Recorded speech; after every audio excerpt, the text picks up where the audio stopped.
ஈரானின் IRGC ராணுவம் Tel Aviv மற்றும் மத்திய இஸ்ரேல் மீது ட்ரோன் மற்றும் ஏவுகணை தாக்குதல் நடத்தியதாக அறிவித்துள்ளது. இந்த தாக்குதலில் ஹைபர் ஷெகான் மிசைல் பயன்படுத்தப்பட்டதாக தகவல் வெளியாகியுள்ளது. இந்த ஏவுகணை வானில் திறந்து பல சிறிய வெடிகுண்டுகளை பரப்பும் கிளஸ்டர் வார்ஹெட் தொழில்நுட்பத்துடன் செயல்படுகிறது. சமூக ஊடகங்களில் வெளியாகியுள்ள வீடியோக்களில் வானிலிருந்து சிறிய குண்டுகள் மழை போல் பரவுவது போன்ற காட்சிகள் காணப்படுகின்றன. இந்த தாக்குதல்கள் பரந்த பகுதியில் சேதத்தை ஏற்படுத்தக்கூடியவை என்று பாதுகாப்பு நிபுணர்கள் கூறுகின்றனர். புதிய தாக்குதல் அலையால் மத்திய இஸ்ரேல் பகுதியில் பல கட்டிடங்கள் சேதமடைந்ததாக தகவல்கள் வெளியாகின்றன. குறிப்பாக டெல் அவீவ் மற்றும் அதனை சுற்றியுள்ள நகரங்களில் பதற்றம் நிலவுகிறது. தாக்குதலின் போது எச்சரிக்கை சைரன்கள் தொடர்ந்து ஒலித்ததால் மக்கள் பாதுகாப்பு தங்குமிடங்களுக்கு செல்லுமாறு அதிகாரிகள் அறிவுறுத்தினர். இதே நேரத்தில் ஆக்கிரமிக்கப்பட்ட வெஸ்ட் பேங்க் பகுதிகளிலும் பாதுகாப்பு எச்சரிக்கை நிலை உயர்த்தப்பட்டுள்ளது. அவசர சேவை குழுக்கள் சேதமடைந்த கட்டிடங்களில் மீட்பு மற்றும் பாதுகாப்பு நடவடிக்கைகளை மேற்கொண்டு வருகின்றன. இந்த சம்பவங்கள் காரணமாக மத்திய இஸ்ரேல் முழுவதும் பாதுகாப்பு நிலை மேலும் கடுமையாக்கப்பட்டுள்ளது. ஈராக் நாட்டின் வடக்கு குர்திஷ் பகுதியில் உள்ள தோஹுக் மாவட்டத்தில் ட்ரோன் தாக்குதல் நடந்ததாக தகவல் வெளியாகியுள்ளது. அங்கு அமெரிக்க நிறுவனம் நடத்தும் எண்ணெய் வயலை குறிவைத்து தாக்கப்பட்டதாக கூறப்படுகிறது. தாக்குதலுக்கு பிறகு அந்த எண்ணெய் உற்பத்தி நிலையத்தில் தீப்பற்றி எரிந்ததாகவும் கூறப்படுகிறது. சம்பவத்துக்கு பிறகு பாதுகாப்பு படைகள் மற்றும் அவசர சேவை குழுக்கள் உடனடியாக சம்பவ இடத்திற்கு சென்றனர். தீயை கட்டுப்படுத்தும் முயற்சிகள் தொடர்ந்து நடைபெற்று வருகின்றன. ஹிஸ்புல்லா வடக்கு இஸ்ரேல் பகுதியில் ஏவுகணை தாக்குதல் நடத்தியதாக அறிவித்துள்ளது. குறிப்பாக சி ஆஃப் கலீலி மேற்கே அமைந்த நப்தாலி தளத்தின் மீது இந்த தாக்குதல் நடத்தப்பட்டதாக கூறப்படுகிறது. மேலும் தெற்கு லெபனான் பகுதியில் உள்ள மர்கபா நகரத்தில் கூடியிருந்த இஸ்ரேல் ராணுவ வாகனங்களையும் தாக்கியதாக அந்த அமைப்பு தெரிவித்துள்ளது. இந்த நடவடிக்கை லெபனானில் இஸ்ரேல் நடத்திய தாக்குதல்களுக்கு பதிலடி என ஹிஸ்புல்லா கூறியுள்ளது. பஹ்ரைன் நாட்டில் திடீரென எச்சரிக்கை சைரன்கள் ஒலித்ததால் மக்கள் மத்தியில் பதற்றம் ஏற்பட்டது. அந்நாட்டு பஹ்ரைன் மினிஸ்ட்ரி ஆஃப் இன்டீரியர் குடிமக்கள் மற்றும் குடியிருப்பாளர்கள் அனைவரும் அருகிலுள்ள பாதுகாப்பான இடங்களுக்கு செல்லுமாறு அறிவுறுத்தியுள்ளது. இதேபோல குவைத் நாட்டிலும் பாதுகாப்பு எச்சரிக்கை நிலை அறிவிக்கப்பட்டது. குவைத் மினிஸ்ட்ரி ஆஃப் டிஃபென்ஸ் வெளியிட்ட தகவலின்படி நாட்டின் வான் பாதுகாப்பு அமைப்புகள் ஒரு ஏவுகணையை இடைமறித்து அழித்துள்ளன. அந்த ஏவுகணையின் சிதறல்கள் காரணமாக சில இடங்களில் சிறிய சேதம் ஏற்பட்டதாக அதிகாரிகள் தெரிவித்துள்ளனர். அலி லாரிஜானி ஈரான் உச்ச தேசிய பாதுகாப்பு கவுன்சில் செயலாளர் அமெரிக்கா ஈரான் நிலப்பரப்பில் தரைப்படையுடன் நுழைந்தால் கடுமையான பதிலடி அளிக்க தயாராக இருப்பதாக எச்சரித்துள்ளார். அமெரிக்கா ஆயிரக்கணக்கான துருப்புகளுடன் நுழைய திட்டமிட்டுள்ளதாக தகவல்கள் இருப்பதாகவும் அவர் கூறினார். இதை ஈரான் வெளியுறவு அமைச்சர் அப்பாஸ் அராக்ஷி உறுதிப்படுத்தியுள்ளார். IRGC ராணுவம் ஹார்மோஸ் நீரிணையை மூடியதாக அறிவித்ததை தொடர்ந்து உலக வர்த்தகத்தில் பெரிய அதிர்ச்சி ஏற்பட்டுள்ளது. ஸ்ட்ரைட் ஆஃப் ஹார்மோஸ் வழியாக உலகின் சுமார் 20% கச்சா எண்ணெய் மற்றும் இயற்கை எரிவாயு கொண்டு செல்லப்படுகிறது. இந்த அறிவிப்புக்கு பிறகு கப்பல் போக்குவரத்து சுமார் 80% குறைந்துள்ளதாக தகவல் வெளியாகியுள்ளது. சில எண்ணெய் டேங்கர்கள் தாக்கப்பட்டு தீப்பற்றியதாகவும் கூறப்படுகிறது. இந்த நிலை காரணமாக சைனா மற்றும் இந்தியா போன்ற ஆசிய நாடுகள் அதிகமாக பாதிக்கப்படலாம் என்று நிபுணர்கள் எச்சரிக்கை விடுத்துள்ளனர். துபாய் பட்டத்து இளவரசரும் பாதுகாப்பு அமைச்சருமான ஹம்தான் பின் முஹம்மது பின் ராஷித் அல் மக்தூம் சவுதி அரேபியா பாதுகாப்பு அமைச்சருடன் தொலைபேசியில் முக்கிய ஆலோசனை நடத்தினார். சமீப நாட்களில் யுனைடெட் அரப் எமிரேட்ஸ் மற்றும் சவுதி அரேபியா உள்ளிட்ட பிராந்திய நாடுகள் மீது நடைபெற்ற தாக்குதல்கள் குறித்து இருவரும் விவாதித்தனர். இந்த தாக்குதல்கள் சர்வதேச ஒப்பந்தங்களையும் நாடுகளின் இறையாண்மையும் மீறும் கொடூரமான செயல்கள் என்று இருதரப்பும் கண்டித்தன. மேலும் பிராந்தியத்தில் பாதுகாப்பையும் நிலைத்தன்மையையும் காக்க தேவையான அனைத்து நடவடிக்கைகளையும் எடுக்க தங்கள் நாடுகளுக்கு முழு உரிமை இருப்பதை இருதரப்பும் வலியுறுத்தியதாக தகவல்கள் தெரிவிக்கின்றன.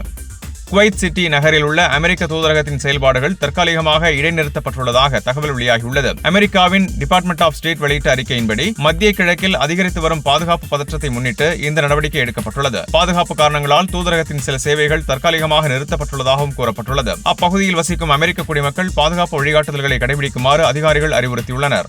ஸ்பெயின் பிரதமர் பெட்ரோ சாnchez இஸ்ரேல் லெபனானில் மேற்கொண்ட தாக்குதல்களை கடுமையாக விமர்சித்துள்ளார். இந்த தாக்குதல்களால் ஆயிரக்கணக்கான மக்கள் இடம்பெயர்ந்துள்ளதாக அவர் தெரிவித்துள்ளார். மேலும் லெபனான் அதிபர் ஜோசப் அவுனுடன் தொலைபேசியில் பேசியதாக சமூக ஊடகமான எக்ஸில் பதிவிட்டார். பெய்ரூட் மற்றும் நாட்டின் பிற பகுதிகளில் நிலைமை மிகவும் தீவிரமாக இருப்பதாகவும் அவர் கூறினார். இடம்பெயர்ந்த லெபனான் மக்களுக்கு மனிதநேய உதவி வழங்க ஸ்பெயின் தயாராக இருப்பதாகவும் தெரிவித்துள்ளார். மேலும் பதற்றம் அதிகரிப்பதை உடனடியாக நிறுத்த வேண்டும் என்றும் அவர் வலியுறுத்தியுள்ளார். ஜெர்மனி மத்திய கிழக்கில் அதிகரித்து வரும் பதற்றத்திற்கிடையே கூடுதல் ராணுவ படைகளை அனுப்ப திட்டமில்லை என்று தெரிவித்துள்ளது. German federal ministry of defence வெளியிட்ட தகவலின்படி தற்போதுள்ள சர்வதேச பணிகளுக்கு அப்பால் புதிய ராணுவ நடவடிக்கைகள் எதுவும் திட்டமிடப்படவில்லை. இருப்பினும் ஜெர்மன் நேவி லெபனானில் நடைபெறும் யுனைடெட் நேஷன்ஸ் இன்டரிம் போர்ஸ் இன் லெபனான் கண்காணிப்பு பணியில் தொடர்ந்து பங்கேற்று வருகிறது. மேலும் தற்போதைய சூழ்நிலையில் கிழக்கு ஐரோப்பாவில் நடைபெறும் நேட்டோ பாதுகாப்பு நடவடிக்கைகளே ஜெர்மனிக்கு பிரதான முன்னுரிமை என அமைச்சகம் தெரிவித்துள்ளது. அமெரிக்க அதிபர் டொனால்டு டிரம்ப் ஈரானின் அடுத்த உச்ச தலைவராக முஜ்தபா கமேனி தேர்வு செய்யப்படுவது ஏற்க முடியாதது என்று தெரிவித்துள்ளார். அவர் அலி கமேனி அவர்களின் மகன் முஜ்தபா கமேனி ஒரு லைட் வெயிட் தலைவர் எனவும் கூறியுள்ளார். மேலும் ஈரானின் எதிர்கால தலைவரை தேர்வு செய்யும் செயல்பாட்டில் அமெரிக்காவும் பங்கேற்க வேண்டும் என்றும் வலியுறுத்தியுள்ளார். இந்த கருத்துக்களை ஆக்சியோஸ் மற்றும் ராய்ட்டர்ஸ் செய்தி நிறுவனங்களுக்கு அவர் தெரிவித்துள்ளார்.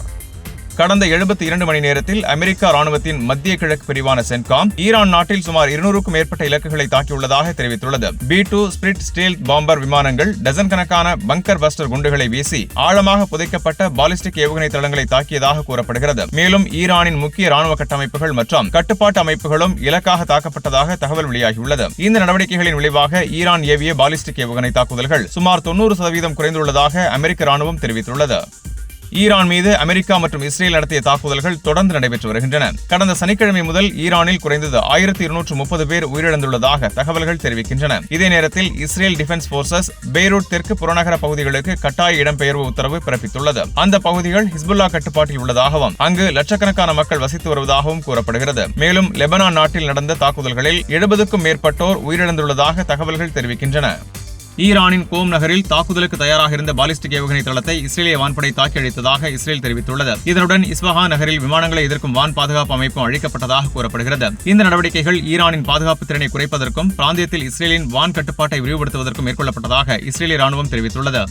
அமெரிக்கா மற்றும் இஸ்ரேல் இணைந்து நடத்தும் போரால் ஈரானில் உள்ள 174 நகரங்கள் பாதிக்கப்பட்டுள்ளதாக சர்வதேச செஞ்சிலுவை மற்றும் செஞ்சந்திர சங்கங்களின் கூட்டமைப்பு தெரிவித்துள்ளது. இந்த தாக்குதல்களில் முக்கிய உள்கட்டமைப்புகள் சேதமடைந்ததுடன் கர்ப்பிணி பெண்கள், குழந்தைகள் மற்றும் புதிதாக பிறந்த குழந்தைகள் போன்ற பாதிக்கப்படக்கூடிய மக்கள் கடுமையாக பாதிக்கப்பட்டுள்ளதாக கூறப்படுகிறது. மீட்புப் பணிகளில் ஈடுபட்ட ஈரான் செம்பரை சங்க ஊழியர்களும் காயமடைந்ததாக அந்த அமைப்பு தெரிவித்துள்ளது. தெஹ்ரான் மீது அமெரிக்கா இஸ்ரேல் கூட்டு ராணுவ நடவடிக்கை 6வது நாளை எட்டியுள்ள நிலையில் ஈரானின் நகரும் ஏவுகணை ஏவுதளங்களை அழிக்கும் நடவடிக்கை தொடர்ந்து நடைபெற்று வருகிறது. அமெரிக்க மத்திய கட்டளை தலைமையகம் வெளியிட்ட அறிக்கையில் இந்த அச்சுறுத்தல்களை துல்லியமாக கண்டறிந்து தாக்கி அழித்து வருவதாக தெரிவித்துள்ளது.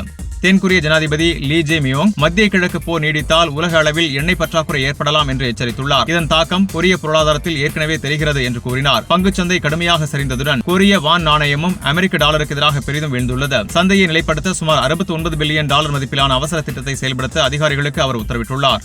லெபனானின் தலைநகர் பெய்ரூத் தென் புறநகரங்களில் இரவு முழுவதும் துப்பாக்கிச் சத்தங்கள் கேட்கப்பட்டதாக தகவல்கள் வெளியாகியுள்ளன. பொதுவாக இஸ்ரேலிய தாக்குதலுக்கு முன் மக்கள் ஒருவருக்கொருவர் எச்சரிக்கை அளிக்க இந்த முறையை பயன்படுத்துவதாக கூறப்படுகிறது. சமூக வலைதளங்களில் வெளியிடப்படும் வெளியேற்ற எச்சரிக்கைகளை அனைவரும் உடனடியாக பார்க்க முடியாததால் உள்ளூர் மக்கள் வானத்தை நோக்கி துப்பாக்கிச்சூடு நடத்தி அபாயத்தை அறிவிக்கின்றனர்.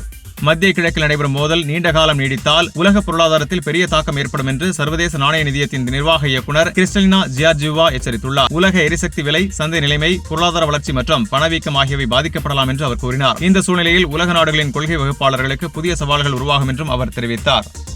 ஈரானின் ஹமேதான் மாகாணத்தின் மேல் பறந்த இஸ்ரேலிய ஹெம்ஸ் ட்ரோனை ஈரான் வான் பாதுகாப்பு அமைப்புகள் சுட்டு வீழ்த்தியதாக தகவல்கள் வெளியாகியுள்ளன. இதை ஈரானின் தஸ்னீம் செய்தி நிறுவனம் தெரிவித்துள்ளது. இஸ்ரேல் ஈரான் முழுவதும் புதிய தாக்குதல் அலையை தொடங்கியுள்ளதாக அறிவித்துள்ள சூழலில் இந்த சம்பவம் நடந்ததாக கூறப்படுகிறது. சம்பவம் குறித்து இரு நாடுகளும் தங்களது ராணுவ நடவடிக்கைகளை மேலும் தீவிரப்படுத்தியுள்ளன. ஈரான் செஞ்சிலுவை சங்கம் வெளியிட்ட தகவலின்படி சனிக்கிழமை முதல் அமெரிக்கா மற்றும் இஸ்ரேல் படைகள் 1332 தாக்குதல்கள் நடத்தியதாக பதிவு செய்யப்பட்டுள்ளது. குறைந்தது 636 இடங்களில் தாக்குதல்கள் நடைபெற்றதாகவும் அதில் 105 பொதுமக்கள் வசிக்கும் இடங்கள் அடங்குவதாகவும் தெரிவிக்கப்பட்டுள்ளது. 14 மருத்துவ வசதிகள் மற்றும் 7 செஞ்சிலுவை கட்டிடங்களும் தாக்குதலில் சேதமடைந்துள்ளன. மொத்தமாக 174 நகரங்கள் இந்த தாக்குதல்களால் பாதிக்கப்பட்டுள்ளதாக அமைப்பு தெரிவித்துள்ளது.